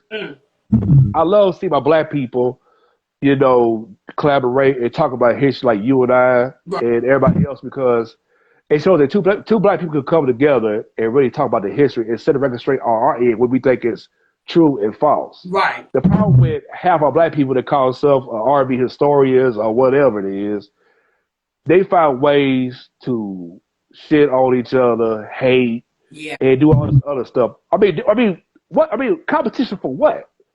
You know, I mean, me, I'm not competing with nobody. I just post it and keep it fucking moving. You know what I'm saying? I say out the fucking way, but the problem I think we got with our people is that we do too much fucking. We always get jealous of one another. We gotta stop doing that shit. We do. Cause there were some platforms that I was supporting recently that don't follow me. I ain't done shit to y'all. I mean, I can sit here and say your name, but you know what? I'm not gonna go there. Yeah. Because I ain't no messy brother. Yeah. But my thing like this: if I see y'all and y'all say it, like, oh hey, what's up, bro? Bro, my ass. You see what I'm saying? Keep it motherfucking moving. Yeah. You know what I'm saying? And that's what pissed me off about that. Cause my thing like this. Don't never make it when you fake it. When you make it when you fake it, you end up zero results. Yep, I agree. You know what I'm saying? You know, when you want to make it and be real with it, when people love what you do, when you are yourself. Just be your fucking self. Don't be trying to copy off of you. Don't never be like the Weedy Wills. Don't ever be like these so-called YouTube bloggers. Be your fucking self. When people say that everybody of Donnie Silks, that's cool. I don't want to be like him, because there's certain things that Donnie can do, I can't do. There's certain things I can do, Donnie can't do. I agree. But I'm inspired by him, you know what I'm saying? But at the same time, that This right here pretty much made history. Like I said, it's anybody that wants to be a podcast host, never, let your ego get the best of you. Right. We got some people that does podcasts, still got this issue. Yeah. And they don't know what the hell they mad at. Right. Ridiculous, man. I agree. Crazy. But that's all I had to say on that part. I would say the impact for me, but on a personal level, but it may be. I think, and we're gonna get to the question too, because I know everybody gonna be. Because I had put this $1 billion question in my Instagram today, but I think for me, bro, the impact of Thriller is I got to know Michael as not only the king of pop, but he was music, and he was. Michael, for me, at a young age, when I first heard him sing, I didn't understand at the time what it was, but I know Michael, for me, touched my heart. And for me, at 12 years old, and the Thriller over Invincible, this is the year when Invincible came out, it goes to show you how big I felt that Thriller was for me, and I wasn't even born. You know what I'm saying? But I feel that the impact of what he's done in the artistry and the legacy, like I said, he's an artist. So we can go. Michael's just everything. He's multifaceted of what an artist should be. He likelihood, he's the genesis of an artist in the beginning. You know what I'm saying? And I feel that it's not even because of, even though Thriller is what it is, but I feel like open the door for Black people to be themselves and do what they can do. And I feel that now a person like Michael Jackson, he had to kind of be, I hate to say it, like sacrificial, never some type of way. But it paid off because at the end of the day, this album is still talking about today. You know what I'm saying? And I'm not mad at Thriller the best in of all time. They try to super that bullshit, but no, that would never super. Thriller always good. You hear people talk about Eagles, no shade, but it's the whites. Honestly. Yeah. Michael hits every race. Michael loved every race. Michael loved to give back to people. So if you have a man like that that gave his life and his time for us, just to make sure that we okay, his us our hearts, that means everything. You know what I'm saying, bro? And that's why I would love Thriller with all my heart. I was thankful enough in 2022. I got Thriller. Thriller gave me LaBelle Smith Jr. I never thought I was gonna be that.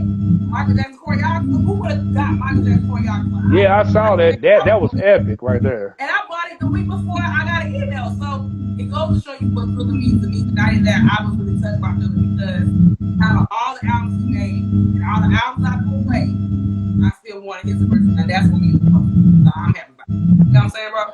But bro, yeah, because I know this is the question, the $1 billion question that I've been asking everybody. But I want to ask you, because now we are talking about the iconic, amazing.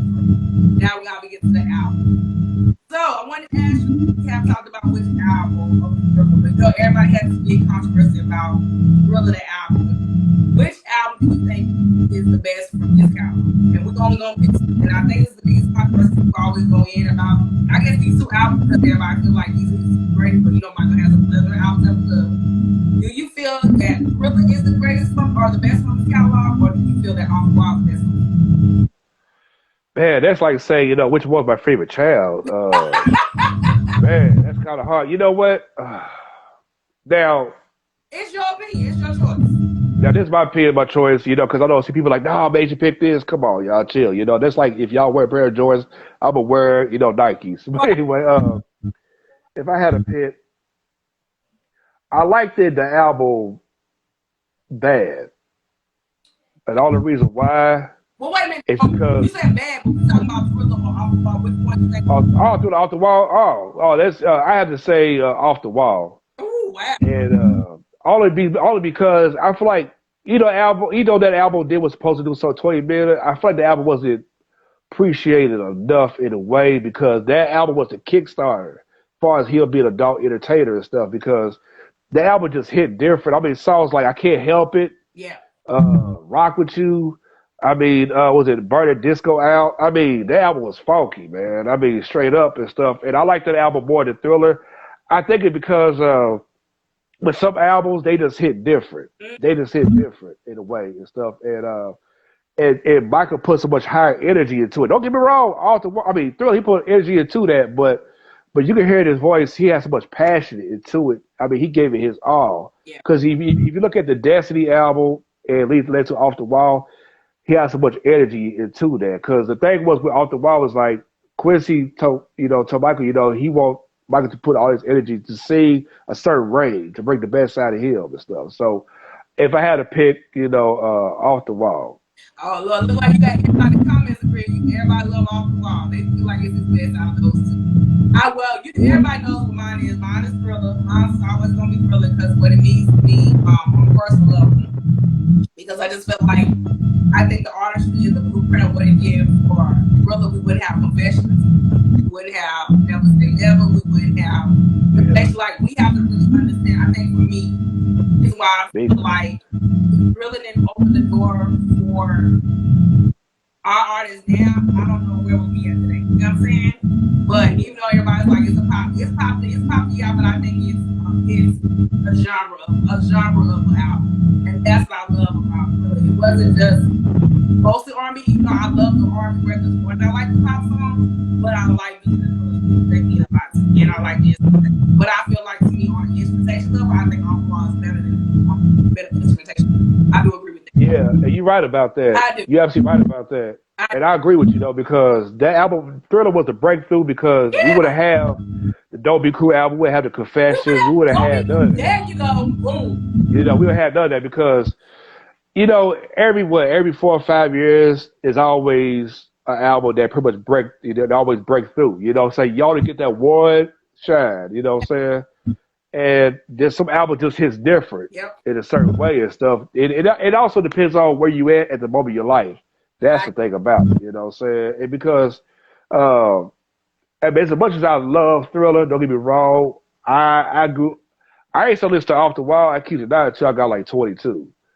And the only song that did know was Don't Stop Till You Get Up, Rock With You. And I was like, and what made me buy Off the Wall CD back then was, I was watching, when I watched again, the Thriller behind the scenes, and it was playing it was a working day and night. Oh, that's my shit. And one of my buddies said, yo, man, you gotta listen to I Can't Help It, read by Stevie Wonder from Michael Jackson. I said, what? I said, man, let me check it out. When I bought the album, I said, this album's a jam. And I think it has something to do with that because it was overplayed, to me so much. Yeah. I was like, let me switch over. But other than that, it's hard because one minute I can say this album, one minute I can say that album. So with me, it twists and turns, but his album definitely was the blueprint to what it is today. I mean, the greatest #1 album of all time that really did what's supposed to do. That's why Usher always give Michael his props. Mike Brown give Michael his props. A lot of artists does and stuff.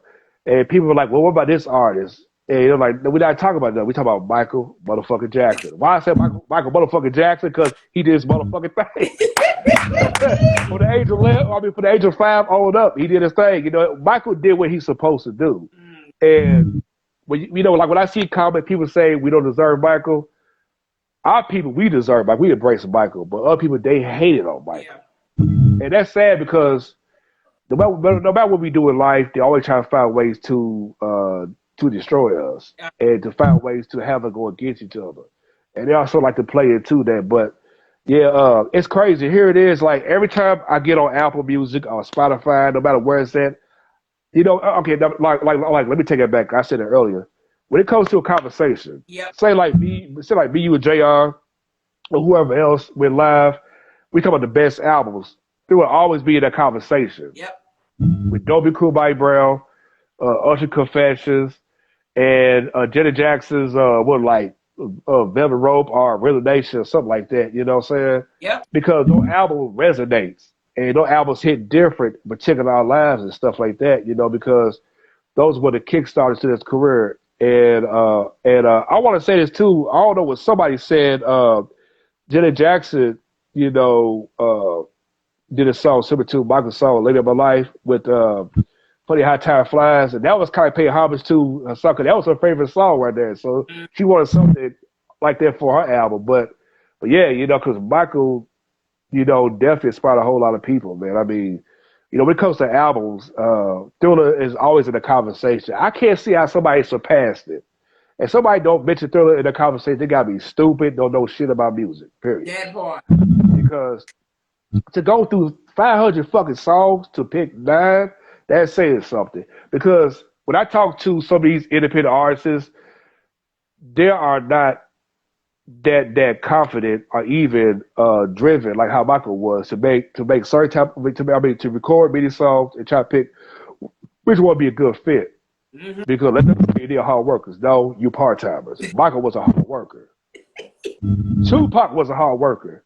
Prince was a hard worker. Artists back then are built different what it is today. I agree. You know, you tell an independent artist when you call that beat, like, I don't know, man, that's too much work. Then how you a veteran? Yep. You know, how can I take you seriously? Keep in mind, you call yourself an artist. We didn't. You know, you on social media, you saying all this bullshit. That part. Stupid. But no matter what nobody said, nobody can touch Michael Jackson because he's not just the king of pop, he's the king of R&B, he's the king of this, everything we see today. And I wish that people stop belittling Michael as he wasn't good enough. Yeah. You know, I wish people, and especially because of black people, we got to stop playing into that bullshit too. Yeah. You know, I mean, I wish some of y'all would stop that. All these Wendy Williams, Juniors, y'all motherfuckers need to stop that shit, man. Mm-hmm. Y'all acting like this is all sudden, it just happened. Come on now. Yeah. And what makes it bad, they was around, they see all this stuff going on, but they try to play dumb. Yeah, they didn't. You know, stuff like that. But yeah, you know, if it was, you know, you look on Instagram, for example, you see different images of Michael Jackson, all these fan clubs. Yep. You know, you go on Facebook, Michael Jackson fan club besides him and his brothers. Yep. And stuff. Michael's every fucking where, all over the fucking internet. Yep. And stuff. And I wish that Michael was alive because he would love as far as what this internet is and stuff. But one thing for sure, in the beginning of this conversation, the internet would have broke. It would have froze, and his albums would have sold more than what it did back then. Oh yeah. And stuff. And it's crazy because when he died, okay, this is a true story. Like when I was working at Walmart, I never forget that, and I was at work. The next day, June 27th, I see everybody in their mama come inside the store buying all the Michael Jackson's greatest hits, the Jackson 5s. I was in the car. I see like people. It was like a whole parade. They had T-shirts and everything. That shit lasted from 2009 up until like 2010. That's how long it did. And man, you know, that was crazy. But Michael, you know, like, and I won't say this too. People need to start doing this. Michael loved his black women. Yeah. Michael always embraced his black women. That's why he had Ariel black women in his videos, except for Lisa Marie, but that's a whole different conversation. But he always embraced the black women. He did. He loved his black women. I wish people stop narrating that because you look at videos, he flirt with black women. You know what I'm saying? And it's a true story. One of my homegirls shouts to her, and Lionel Richie's first wife, she could vouch for this. He was engaged to a black woman. She was a college student. She was 20 years old. Oh, wow. And she was from Oakland, California. And she was Miss something black beauty pageant. And this was before the Dangerous Allegory to come out. Right. Michael always loved black women, but they all argue with the Brooke Shields and all that. But what about the rest of the sisters? Michael loved black. Hell, he loved Diana. But the woman he really loved the most was Diana Ross. He did. He loved her. You know, I mean, even Jermaine said it. But I just wish people stop, you know, start trying to manipulate in that type of mix. You know what I'm saying? But, yeah, you know, if it wasn't for Michael Jackson, people would never have, you know, none of this stuff. You know, artists would be able to do what they do because of him. No matter, even rappers are even give Michael a shout out because of that. Yeah. I mean, bro, he won 8 Grammys. He took on all the Grammys. I mean, he was doing E.T. while he was. Yep. You know what I'm saying? It's crazy to me, bro. It's crazy to me how they discredit him. Like I said, he's just forever an icon, you know, on our platform. That's why we love to. That's why we gotta give him a problem. So, right now, one more question to ask you. Want to ask you, if you had to describe one word about the 40th anniversary of Philly today, what one word would it be? Timeless. There's classic and there's timeless. Classics, you know, they have their moments. But timeless, only reason why I say it is, from the time I was, you know, 4 years old when the album came out to now, no matter where you go at, it don't matter what times change, whatever, Thriller always there. You can't. That's one album besides certain albums. You can't escape it. Yeah. It's everywhere. Yeah. Because I never seen an album that's so powerful and it still resonates to this day. Yeah. You know, Black Stations playing Michael Jackson. You know, people coming to all these Michael Jackson trivias. You know, that album is the most talked about of all time. That album, it's crazy how one album you can't escape it. Mm-hmm. There are certain albums you can play it every now and then, but that's that one album you can't escape it. It just the album's so far ahead of its time is crazy, and I think because Michael, you know, he was so mysterious and mystique in a way. Michael was a genius. He knew what he was doing. Yeah. And then on top of that, we have certain producers, not just Quincy Jones. We have a great team to create a masterpiece and saying something. And man, thank God it did switch the title from Starlight to Thriller because we wouldn't even have this conversation. We would never have this. I think the most conversation we probably would have had is like what bad. Well, it was Off the Wall, Bad, and Dangerous. But Thriller definitely was the gateway to what music is today. That's real talk and stuff. And that's one of my favorite, you know, top 3 Michael Jackson albums, besides Off the Wall and Bad. Thriller, you know, I mean, it's crazy. The album 4 years old still fucking burns, man. And stuff. And I want to mention too, I forgot, I wish we'd done a video for You Want Me Started something. Oh, you know. I do agree with that. Yeah. Yeah. And I forgot to even mention that, but yeah, that album still resonates because how can you not have a conversation and Thriller, you know, say Thriller's got to be in that conversation? Yeah, but to me, it's timeless because timeless, no matter what year it is, 2022, we still playing Thriller. That boy. You go on YouTube, anywhere. I want to mention this too. I love the 4K version. Oh, I do. Of Thriller. It looks good because it looked like it was already shot just like last week or something. Yeah. And if Michael would have saw it, Michael would have loved that, you know, say realistic and stuff. But thank you for having me on here because I couldn't wait. I was like, man, let's get through Thanksgiving. I don't give a damn about that shit. Thanksgiving's every day in my crib, but I can't wait to I can't really talk to you about it. Yeah. Because I was like, man, I gotta set the record straight, man. I said, all right, I know Chassie about to go off. I know I'm about to go off. I know everybody. Even Connor's about to go off. But yeah, but to me, it's timeless. Classic is one thing, but timeless is forever. Right. Because you could be 80 years old, still playing Michael Jackson Thriller. The album still whoop ass. Yeah. Straight up. Bro, this was such a great episode with you tonight. But I'm just so happy. I want to give a shout out to Quincy Jones, Rod Timberson, Greg Filliganes, Eddie Van Halen, David Pouch. I can't say the names very unique. But all the people that gave things, really the hit things really that made good for what it was. And somebody said Vince Price. Yes, Vince Price too. Definitely got to give a shout out. He was a sign, even though a lot of people don't recognize it, but these people to get their flowers for what they do. Without them, we wouldn't have them. You know what I'm saying? I know we always love Michael, but it really is behind the scenes. That's why on our platforms we give them respect as songwriters and producers. Without the sound, without the right, we wouldn't have a body of work. And that's why I love Little so much. That's why forever it's always in my heart. But I'm happy we did give Little his flowers because I think a lot of stuff that's been going on because I know now because what's going on with the 40th anniversary really wasn't big this year, which I thought it was, but I think now us doing this live tonight really showed the blueprint of why Thriller is the face of music. For me. Yeah.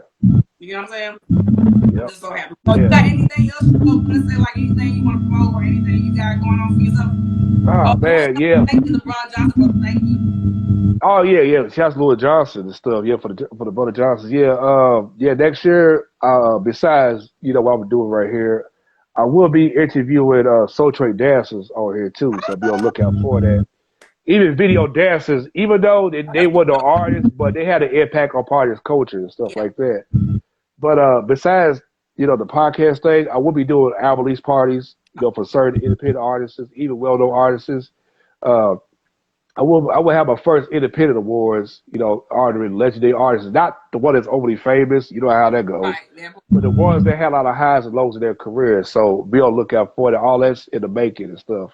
Be on the lookout for the RB SoulEffect TV shirts in different neon colors, man. I'm grinding. So I will have my platform on Roku and different other streaming platforms. So and it would be in a different screen. So I'm ready to take us to a whole different level. People ask me, how come a platform's not on BT? Hell no.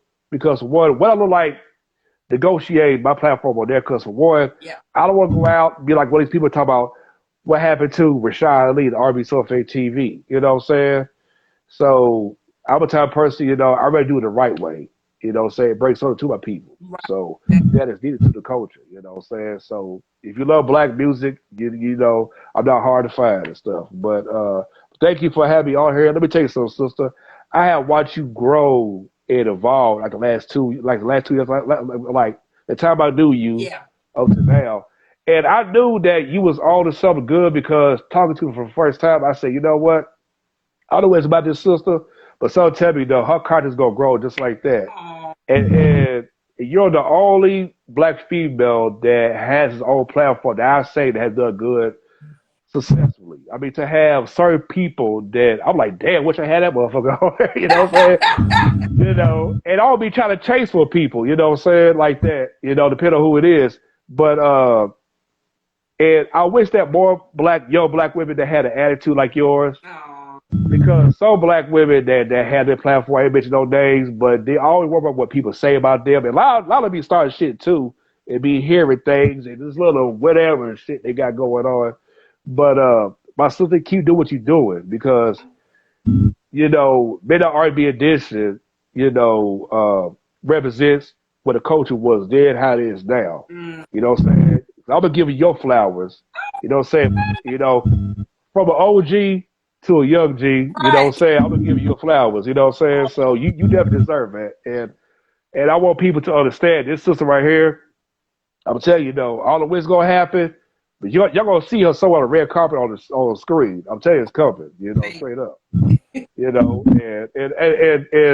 And I want the black artists to understand that. Well, let me take it back. The podcast to understand that us as people, we should not be in competition with each other. We all know who we run about. We all know who is who. Because I try to support this one young lady, Love Jones. She got on some weird shit, and I got rid of her. And then even certain artists, they make them bad. They make themselves look bad too. Yep. You know what I'm saying? I agree. Candace Price, I thought she was cool, but she's a weirdo. You know what I'm saying? But but I don't want to sit here and start no gossip things like that. That's not how I don't speak the truth. But like I said, keep doing what you're doing, Chassie. Don't let these mofos stop you from what you're doing great. And that little hate or whatever, he just mad that he's not in a position where he is today. Yeah. When you had that little mouth, you would never get back where you once was at. Yeah. You know what I'm saying? So I can relate to that because I went to that before in 2017 and stuff. And yeah, man. But thank you again for having y'all here. And hopefully one day, me, you, and JR, and at least whoever, we all can come together, go live and talk about the history of music. You know what I'm saying? Because I think the internet will fucking break, man. I don't think they're ready for that shit. Yeah. I truly appreciate it. I definitely want to give you I truly appreciate you for always support me since day one, but not even that. You really would like to begin for all of us. Like for me, finding your platform during the pandemic, it goes to show you I love people that love R&B. You know what I'm saying? And your platform always exists because for what you do for R&B music, I love the timeline you talk about yesterday, an album drop, one day, a song drop. Go to show that you love the soul of R&B. You love what R&B has done for all. And I agree, and I love what everybody's saying about all the stuff. Yes, and I want to say too, when Michael did his speech, when he talked about the people that came before him, we definitely need to start doing that too. Michael gave props to Jackie Wilson, and I gotta give him that respect. Just to think of Jackie Wilson, he won in 1984. He goes to show you that Michael said, "Yes, I may be the biggest artist right now. If it wasn't for Jackie Wilson or James Brown, I wouldn't be where I'm at that time today." You know what I'm saying? So we just gotta get back to that, bro. And I appreciate your platform for tonight. That you are really is making way. But now that you do not independent artists with love, and I respect it. I want to put your cause because I love God. You know, a lot for me supporting me. You see me cry with the tears and all that stuff, but not even that.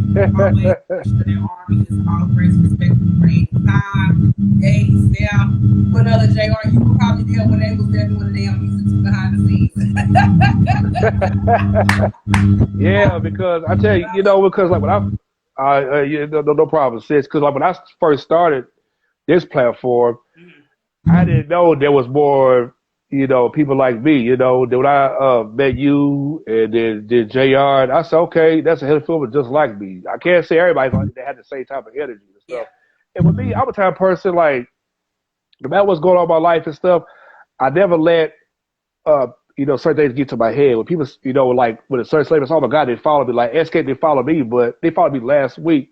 But I don't sit here trying to act bougie or nothing like that. I'm just me, what I'm saying? I'm a person I'm easy to get along with, but I want to say, shouts to, the people that always show me love and stuff. I really appreciate that. I mean, SoulEffect TV is now 40,000 followers on Facebook. We had 19,000 on IG. So I had to redo my Twitter page because it was my fault. I kept posting short clips of music videos, and Twitter took it down. I had to restart all over again. But right now I'm at 2,000 subscribers on YouTube and stuff. But yeah, I'm cooking and stuff. So I'm blessed, and I'm glad that everybody that appreciates what I do and stuff. And even shouts to Grown Folks Music, was a 90s R&B sound and Kid Throwback, the Dewjack. With the Dewjack Swing, shouts to all of y'all, for showing me love.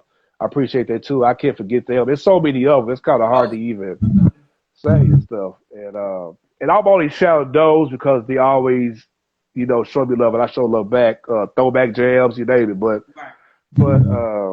yeah, I just and I want to say shouts to D for Riff when he asked me, and I'm gonna say it on here. He asked me, well, how come, what he said? He said, y'all should come together and collaborate, make some half for R&B. I would love for a lot of us to do that, but everybody's on the same page. Yep. We always got this in our head about, oh my God, what they say about me? Yeah. Nobody talk about your black ass. Cut that shit out. I was so sick of that crap. Yeah. And we really got to stop that, man. You know what I'm saying? But I had to give you a flowers. I've been wanting to say it for a long time because thank you. You definitely deserve it, Chastity, because I see what you've been through and stuff. And I'm like, man, it's fucked up because, and that's the thing too, because I went through a time where, like, here I am, I'm showing people love, and some people act like I'm not sure, like with the dude, what's his name, Mark, they used to be, well, he was a original member of Boyz II Men. Mm-hmm. He followed me, and I showed his brother love. He thought that I didn't credit him then. I'm like, dude, what you smoking on, man? It's crazy. Follow to the people, I said, that's a mental thing, because, this industry can really mess a person's head up, you know what I'm saying? I agree. And it is sad, but, man, I tell you this, that's why I say that, I wish that, these artists should always understand what we do for this culture. I agree. Because some of these black artists, y'all sit here and scream pro-black all fucking damn day, but you're not supporting a lot of these black platforms. Yeah. It's like, y'all be liking, like, oh, that's cute, y'all keep it moving. Come on now, man. It's sad, man. Gotta say I keep it moving. But thank exactly. you so much, bro. I'm so honored and excited. Thank you, and show you so much love and respect. And y'all, we are done with our beautiful, beautiful live tonight on the 40th anniversary with my special guest, legend, Army legend, Mr. Army SoulEffect, Mr. Appreciate it. Appreciate it. We definitely got to do this again and stuff. And I can't believe this year is almost up, man. Like, this went by so fast as it did. Right. Definitely. All right, bro. Thank you so much. You got it. All right. Bye-bye.